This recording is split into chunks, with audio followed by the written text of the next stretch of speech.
Hello बच्चों, नमस्कार। स्वागत करते हैं एक बार फिर से आप सभी का आपके अपने चैनल हाई एजुकेशन जोन पर।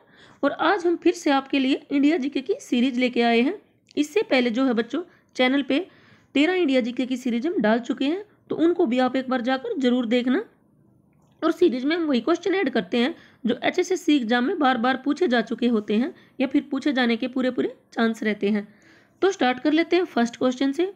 और फर्स्ट क्वेश्चन हमारा रहेगा, अर्धचंद्राकार बालू का टीला क्या कहलाता है? तो राइट ऑप्शन हमारा हो जाएगा ए, बरखान। अर्धचंद्राकार बालू का टीला बरखान कहलाता है। और बरखान की जगह कई बार आपको बरकान भी लिखा मिल सकता है, बट एनसीईआरटी में बरखान ही दिया गया है। और स्तूप श्रृंग क्या होता है? स्तूप श्रृंग है ना, जो जैसे मतलब ये अर्धचंद्राकार जो बालू का टीला है, इसकी ये शेप है, जैसे चांद की जो ये शेप होती है, इस टाइप का जो है ये बरखान होता है, ये बालू का टीला। तो इसके जो ये दो कोने हैं ना, दो जो इसकी भुजाएं हैं, इन दोनों को जो हम स्तूप श्रृंग कहते हैं। इसकी जो अर्धचंद्राकार बालू का टीला है, इसकी भुजाओं को हम स्तूप श्रृंग कहेंगे। और जब हवा की विपरीत दिशा हो जाती है ना, बिल्कुल विपरीत ना होकर थोड़ी थोड़ी, जैसे इस साइड की हवा चलने लग जाए और ये जो इसका एक जो भुजा ये कट जाती है और ये भुजा बच जाएगी, तो जब इस अर्धचंद्राकार टीले की एक भुजा बच जाएगी, सिर्फ ये वाली, ये जो आगे निकला हुआ कोना है, तो फिर हम इसको सीफ कहेंगे, सीफ। अगर ये दोनों है, दोनों इसकी भुजाएं इसमें हैं अभी, तो स्तूप श्रृंग कहलाता है। और जब एक भुजा इसकी हवा चलने के कारण जब ये रेत यहाँ से खत्म हो जाएगा और एक कोना कट जाता है और एक बच जाता है, तो फिर हम इसकी जब एक भुजा बच जाएगी तो उसको हम सीफ कहेंगे। और जब पूरा अर्धचंद्राकार बालू का टीला था तो बरखान कहलाया था। और आपको बरखान कहाँ देखने को मिलेंगे? राजस्थान जो है ना, राजस्थान के जैसलमेर में आपको ना बहुत सारे बरखान या फिर जो ये अर्धचंद्राकार बालू के टीले देखने को मिल जाएंगे।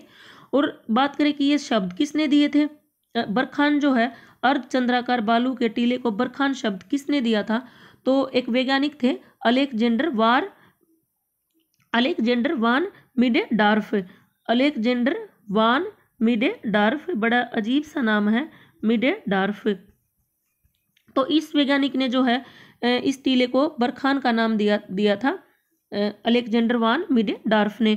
और ये कहाँ के रहने वाले थे मिडेडार्फ? तो ये है ना, रूस के रहने वाले थे, रूस के एक प्राकृतिक वैज्ञानिक थे ये। और सबसे पहले ना इसने तुर्किस्तान के जो मरुभूमि है ना, तुर्किस्तान की मरुभूमि हो, मरुस्थल हो, डेजर्ट हो, एक ही बात है, तो वहाँ पे इसने जो है ना इस तरह के बालू के टीलों का अध्ययन किया था और फिर उनको ये नाम दिया था बरखान। तो तभी से अर्धचंद्राकार बालू के टीलों को बरखान कहा जाता है। नेक्स्ट क्वेश्चन है, प्रायद्वीपीय पठार में पाई जाने वाली काली मिट्टी क्या कहलाती है? तो राइट ऑप्शन हमारा हो जाएगा बच्चों बी, दक्कन ट्रेप। प्रायद्वीपीय पठार में पाई जाने वाली मिट्टी जो है दक्कन ट्रेप कहलाती है। और इसकी उत्पत्ति कहाँ से हुई थी? काली मिट्टी जो ये है या फिर दक्कन ट्रेप है, तो ज्वालामुखी से इसकी उत्पत्ति हुई थी, दक्कन ट्रेप की। नेक्स्ट क्वेश्चन है, दो नदियों के बीच का भाग क्या कहलाता है? तो यहाँ पे हमारा राइट ऑप्शन रहेगा बच्चों ए, दोआब। दो नदियों के बीच का भाग जो है दोआब कहलाता है। नेक्स्ट क्वेश्चन है, पीटली द्वीप कहाँ पर स्थित है? तो राइट ऑप्शन हमारा हो जाएगा बच्चों यहाँ पे सी, लक्षद्वीप। पीटली द्वीप जो है लक्षद्वीप में स्थित है।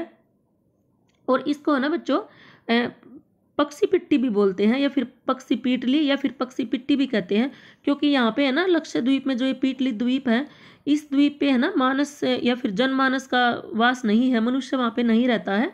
यहाँ पे एक पक्षी अभ्यारण्य भी है, इसलिए जो है इसको पक्षी पिट्टी या पक्षी पीटली भी कहते हैं इस द्वीप को। और इसकी राजधानी क्या है लक्षद्वीप की? तो लक्षद्वीप की राजधानी जो है कवारती है बच्चों। इंपॉर्टेंट क्वेश्चन है, पूछा हुआ क्वेश्चन है ये HSSC के द्वारा। पर्यावरण शब्द की उत्पत्ति किस भाषा से हुई है? तो यहाँ पे हमारा राइट ऑप्शन हो जाएगा बच्चों सी, फ्रेंच। पर्यावरण शब्द की उत्पत्ति जो है फ्रेंच भाषा से हुई है। और आंगनवाड़ी सुपरवाइजर के एग्जाम में ये क्वेश्चन पूछा गया था। फ्रेंच शब्द से जो है पर्यावरण शब्द की उत्पत्ति हुई है। और फ्रेंच में भी वो जो शब्द है वो कौन सा शब्द है? तो एनवायरोनेर ये शब्द है,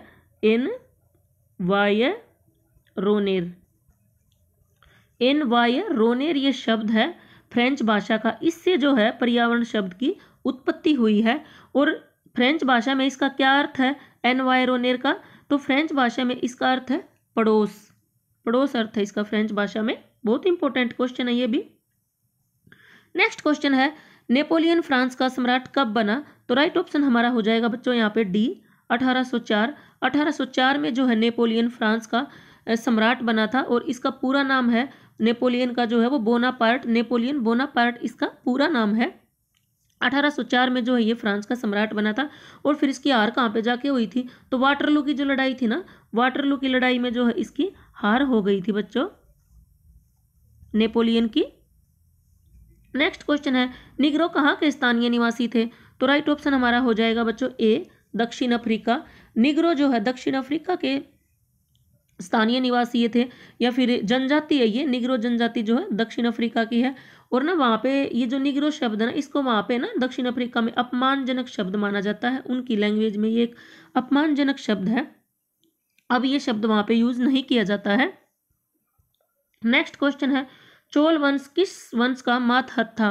तो राइट ऑप्शन हमारा हो जाएगा बच्चों ए पल्लव। चोल वंश जो है ना पल्लव के मातहत थे। चोल वंश पल्लव वंश के जो है मातहत थे। और मातहत का क्या मतलब होता है? तो मातहत का अर्थ होता है अधीन, यानी कि जो ये चोल थे ये किसके अधीन रहते थे पहले, जब ये राजा नहीं थे, ये पल्लव के अधीन थे। इनके नीचे मतलब ये काम करते थे, कर्मचारी आप बोल सकते हैं, इनके नीचे काम करने वाले बोल सकते हैं।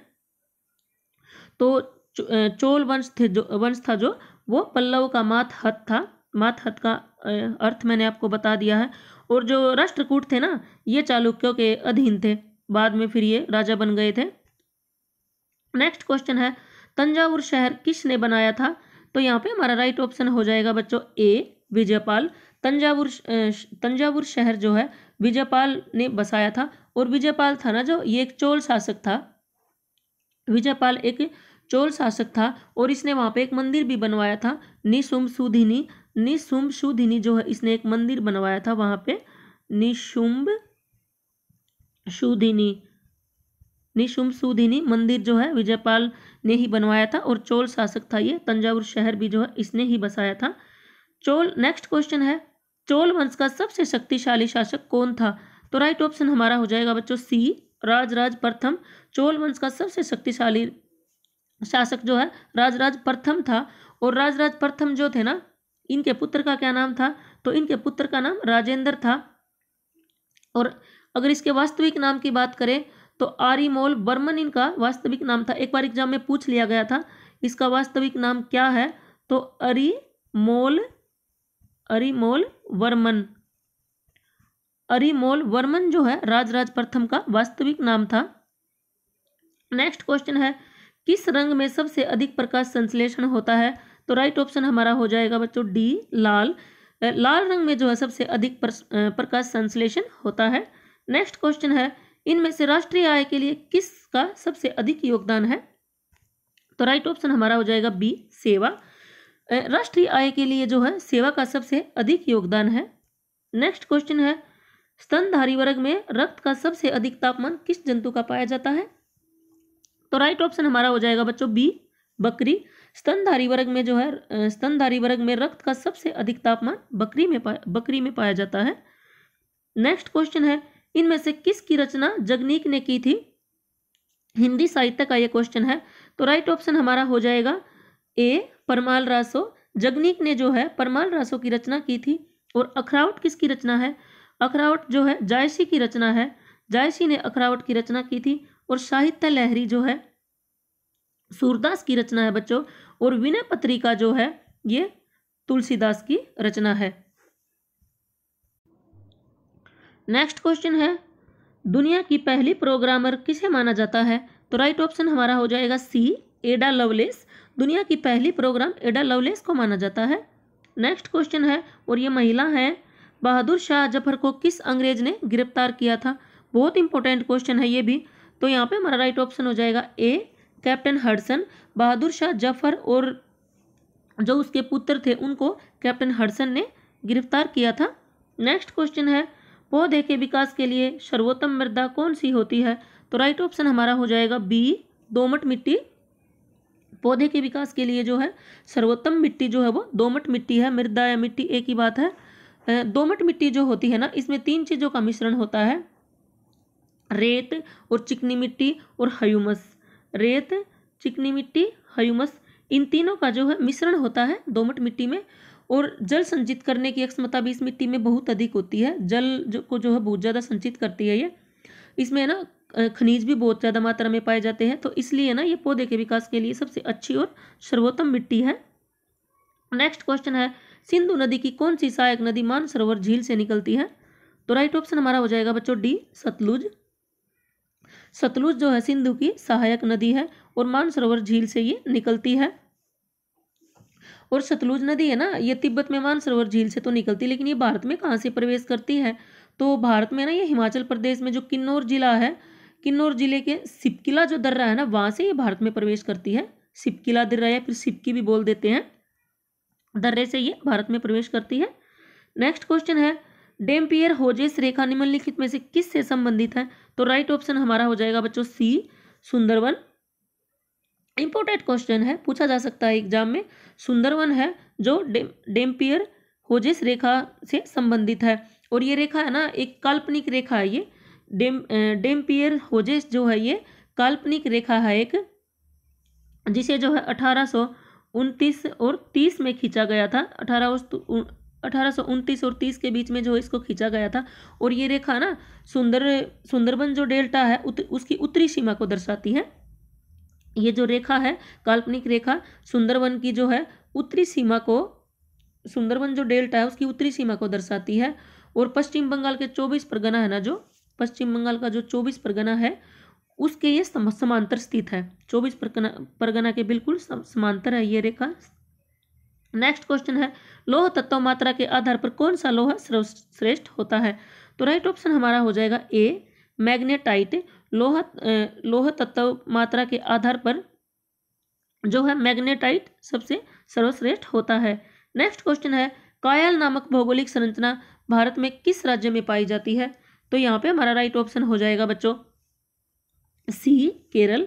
कायल नामक भौगोलिक संरचना जो है केरल राज्य में पाई जाती है। और ना यह मछली पकड़ने के लिए उपयोगी होती है। मछली पकड़ने के लिए उपयोगी है एक तो ये कायल नामक भौगोलिक संरचना, और दूसरा अंतर्देशीय जो परिवहन है उसके लिए भी ये बहुत उपयोगी होती है। और जो प्रसिद्ध नेहरू ट्रॉफी है ना, प्रसिद्ध नेहरू ट्रॉफी नाम बता देती हूँ, पुन्नामदा जो है प्रसिद्ध नेहरू ट्रॉफी है वो जो है कायल में ही आयोजित की जाती है। प्रसिद्ध नेहरू ट्रॉफी पुन्नामदा कायल में ही आयोजित की जाती है। नेक्स्ट क्वेश्चन है, 1 घंटे के अंतर के लिए कितने देशांतर की आवश्यकता होती है?